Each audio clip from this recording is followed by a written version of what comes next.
Hey there, fellow horror hounds. Oh, yeah. You wanted a deep dive into the best horror movies of 2024. Right. Not just another generic list, right? Absolutely not. Well, you came to the right place. That they did. We're going beyond the surface level here. Deep, great. Digging into the films that really made a splash. The ones that got people talking. Exactly. Yeah. What makes this deep dive especially interesting is this contrast we have in our source material. Yeah, I think that's a great point. So we've got Cinema Blind's official best of list, right, which gives us that critical perspective. And then we go to this vibrant Reddit discussion reacting to it. That was pure gold. Pure gold for gauging what actual horror fans thought. Okay, so Cinema Blind Yeah. didn't seem overly impressed with 2024 horror overall. You know, I would agree with that. Not a bad year per se, Right. but not one for the history books either. Not one that I think we're going to be, talking about 10 years from now. Right, exactly. Yeah. But then we go to the Reddit thread. And it's like a completely different universe. And it's like a completely different universe. Yeah. What do you make of that disconnect? It's fascinating, isn't it? It really is. Yeah. The Cinema Blind list even mentioned the Winnie the Pooh Blood and Honey sequel, which, let's be honest, wasn't exactly highbrow horror. Right.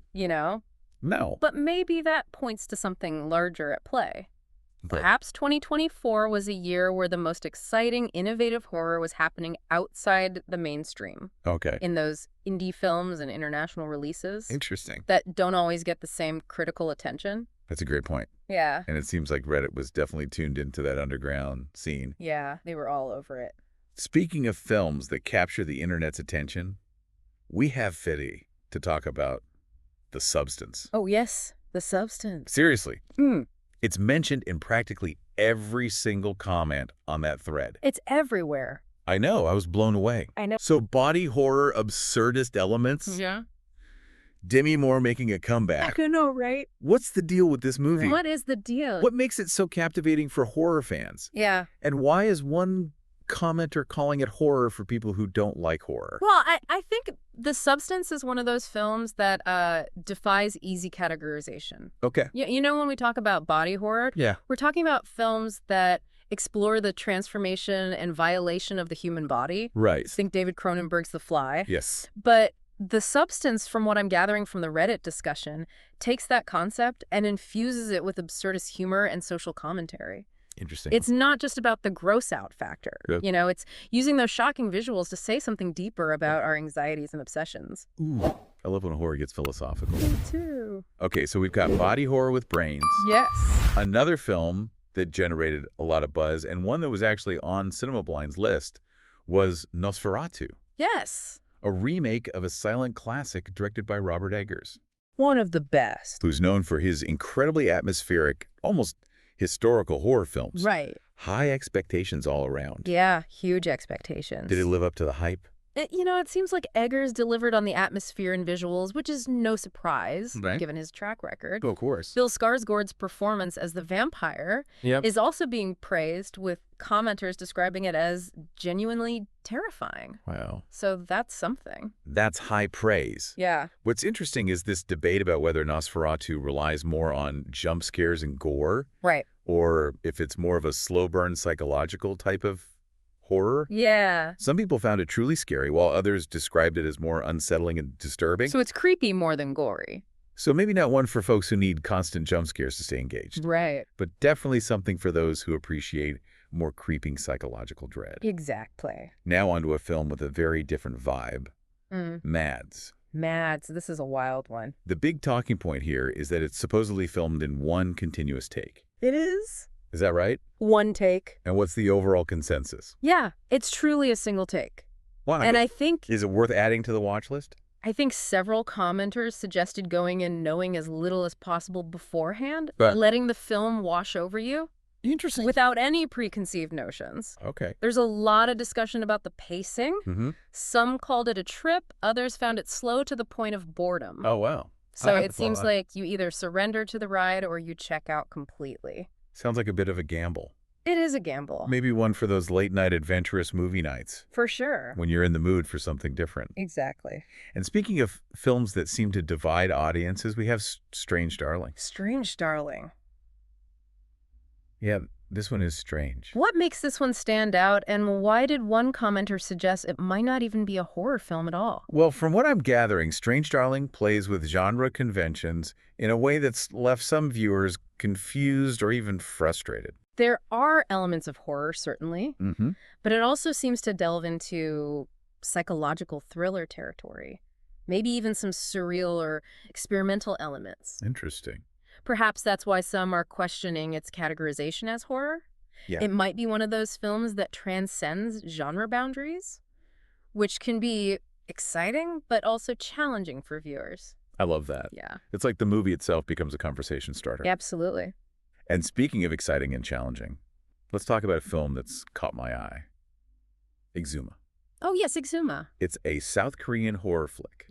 And anyone who's been following the genre knows that South Korea has been absolutely killing it lately with their horror film. Oh, they've been on fire. What makes Exuma special, and why are commenters raving about the visuals? Well, South Korean cinema in general has a reputation for its stunning visuals. Yeah. And Exuma seems to be no exception. Right. The commenters are specifically mentioning the use of color and light, Wow. creating a truly nightmarish atmosphere. Wow. But it's not just about pretty pictures, you know? Right. South Korean horror often weaves in elements of folklore and social commentary, Interesting. creating a really layered and thought-provoking experience. I love that. Yeah. Like horror with an extra dimension. Absolutely. Okay, moving on to oddity. Oddity. Okay, the Reddit thread had an interesting suggestion. Oh, yeah. Watch this one. Alongside the director's previous film, Caveat. Interesting. What do you think? Is this a hidden gem waiting to be discovered? Maybe. And is it worth seeking out both films for the full experience? Pairing oddity with caveat sounds like a great way to deepen the viewing experience. Okay. It seems like there may be recurring themes or stylistic choices that connect the two films. Cool. It's almost like having a secret conversation with the director, I love that. picking up on those subtle clues and hidden meanings that might go unnoticed otherwise. I'm all for those hidden connections. Me too. It's like a treasure hunt for film buffs. For sure. Now let's talk sequels. Oh, boy. We all know they can be hit or miss, often leaning towards the miss side. More often than not. But Smile 2 seems to have bucked the trend. So I've heard. Did it live up to the hype of the original? Right. And how did it manage to avoid the dreaded sequel slump? From what I'm seeing in the Reddit discussion, Yeah.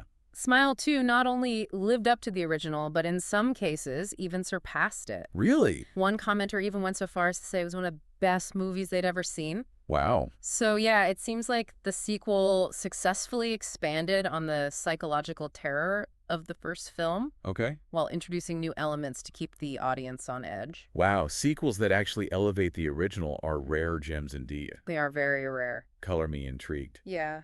Okay. Now on to a film that seems to have sparked some serious debate. Longlegs. Longlegs. Some loved it, some hated it. Yeah, very divisive. What was the source of this division? Well, Is it a case of it's not for everyone? I think so. Or is there something more at play here? Longlegs is a fascinating case. It seems like it falls into that love it or hate it category. Yeah. And Nicolas Cage's performance appears to be a major factor. Oh, of course. You know, he's known for his, shall we say, unique acting style, Right. which can be brilliant or completely off-putting, depending on the viewer. Right. Some found the film derivative, Okay. relying on tired horror tropes, while others praised its unsettling atmosphere and the way it blended elements of horror and mystery.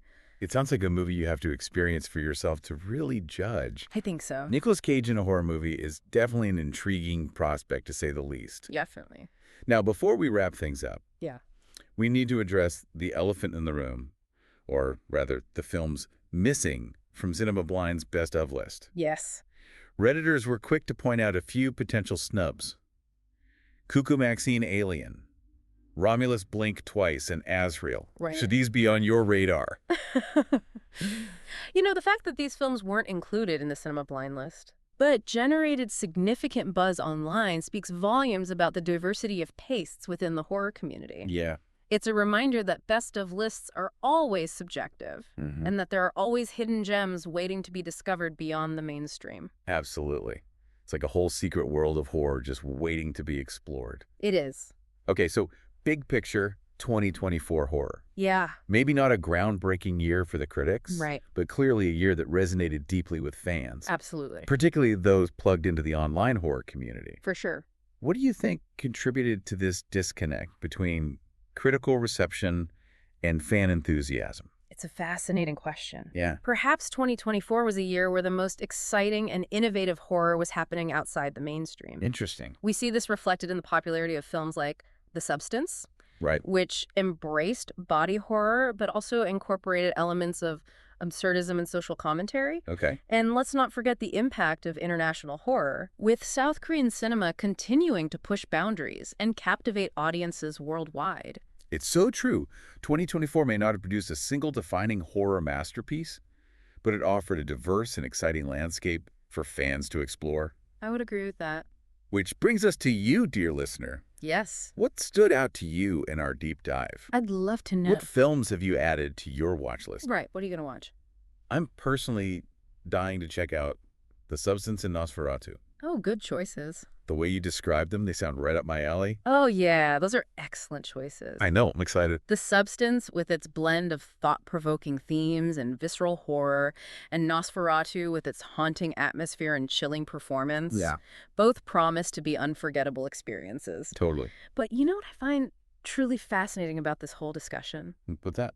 The passion and excitement of the Reddit community. Oh, yeah, for sure. It's not just about listing their favorite movies. Right. It's about dissecting them, debating their merits, sharing their interpretations, and even suggesting pairings like oddity and caveat. Right. They're actively engaging with these films on a deeper level. It's like they're not just watching them, you know? Yep. They're really thinking about them. Exactly. It speaks to a real love for the genre, I think so. a desire to not just be entertained, but to be challenged, to really think about what these films are saying. Right. To process them. It's like a giant virtual horror club all geeking out together. Exactly. I love it.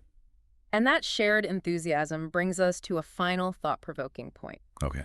Redditors seem to agree that 2024 was an exceptional year for horror. Yeah, they really did. Some even argue that it surpasses the critically acclaimed 2022. Interesting. What do you make of that? Why might this be the case? It's an interesting question, isn't it? I think maybe, as we discussed earlier, it's the rise of independent and international horror films that are pushing boundaries and exploring new territory. For sure. Or perhaps it's a reflection of the growing horror community online, this interconnected network of fans who are sharing their discoveries and amplifying those voices that might otherwise go unheard. Yeah, that's a good point. It's like this ripple effect It is. of excitement Absolutely. spreading through the internet. Perhaps it's a combination of both. I think so. Whatever the reason, it's clear that horror is a genre that's alive and well, constantly evolving and finding new ways to surprise and terrify us. Absolutely. And for those willing to delve a little deeper, to go beyond the mainstream, there's a whole world of cinematic treasures waiting to be discovered. Absolutely. And on that note, we encourage you, dear listener, to continue your own exploration of 2024's horror offerings. Yeah, keep watching. Check out the films that intrigued you from our discussion. Mm-hmm. Delve into those Reddit threads. Right. And see what hidden gems you can unearth. Exactly. There's a whole universe of horror out there waiting to be experienced. Happy watching. Happy watching.